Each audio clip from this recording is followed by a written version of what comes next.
അഹങ്കാരമെന്നാൽ അള്ളാഹുവിൻ്റെ നിയമങ്ങളെ അനുസരിക്കാൻ നമ്മൾ മടി കാണിക്കുന്നതിനാണ് അഹങ്കാരമെന്ന് പറയുന്നത്.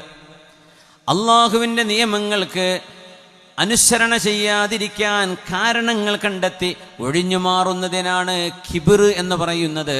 സത്യം സത്യമായി ബോധിച്ചിട്ടും അത് സ്വീകരിക്കാതിരിക്കുന്നതിനാണ് കിബിർ എന്ന് പറയുന്നത്.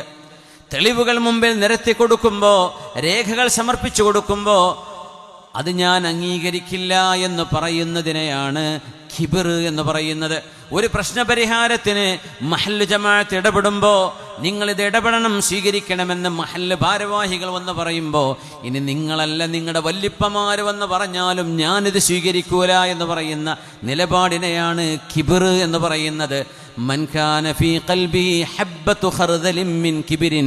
കിബിർ ഒരു കടുകുമണിയുടെ അത്ര. കടുകുമണി പെണ്ണുങ്ങൾ ആലോചിച്ച് നോക്കൂ. നിങ്ങൾ വറവെടുക്കുമ്പോൾ കടുകുമണി എത്രയാ കോരി നമുക്ക് പോലും എണ്ണ അറിയില്ല. അതിലൊന്ന്. ആ ഒരു കടുകുമണിയുടെ അത്ര അഹങ്കാരം കൽബിലുണ്ടെങ്കിൽ അവർക്ക് സ്വർഗം കിട്ടില്ല എന്ന് പറഞ്ഞത് നബിയുനാ റസൂലുള്ളാഹി സ്വല്ലല്ലാഹു അലൈഹി വസല്ലം. മഹാനായ ഉമർ ഇബ്നുൽ ഖത്താബ് തങ്ങളുടെ പ്രിയപ്പെട്ട മോൻ അബ്ദുല്ലാഹി ഇബ്നു ഉമർ എന്നവർ ഒരു ഹദീസ് കേട്ട് പൊട്ടി കരഞ്ഞിട്ടുണ്ട്. മഹാനായ അബ്ദുല്ലാഹി ഇബ്നു അംർ ഇബ്നുൽ ആസ് റളിയല്ലാഹു അൻഹു ഒരു ഹദീസ് ഓതി കൊടുത്തപ്പോൾ ആളുകൾ ചോദിച്ചു, മാ യുബികീക യാ അബ്ദുല്ലാഹ്, അബ്ദുല്ലാഹി ഇബ്നു ഉമറേ നിങ്ങൾ എന്തിനാണ് ഇത്രമേൽ പൊട്ടിക്കരയുന്നത്? ഒരു ഹദീസല്ലേ പറഞ്ഞിട്ടുള്ളൂ.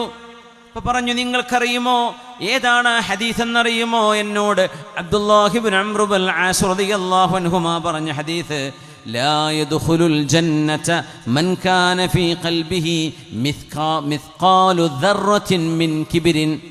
അഹങ്കാരം ഒരു പൊടിയുടെ ശകലമത്രയെങ്കിലും കൽബിലുള്ള ഒരാൾക്ക് സ്വർഗമില്ല എന്ന് ഹബീബ് പറഞ്ഞ ഹദീസാണത്. ഞാൻ പേടിക്കണ്ടയോ എന്ന് പറഞ്ഞ് അബ്ദുല്ലാഹി ഇബ്നു ഉമർ എന്നവർ പൊട്ടിക്കരഞ്ഞിട്ടുണ്ട്. മക്കയിലെ ഹയ്യ് ശുഹദായിൽ അന്ത്യവിഷം കൊള്ളുന്ന സ്വഹാബിയാണ്. മുത്തബിഉ സുന്ന എന്നറിയപ്പെടുന്ന ഉമർ എന്നവരുടെ മോന് അബ്ദുല്ലാഹി ഇബ്നു ഉമർ റളിയല്ലാഹു അൻഹുമാ.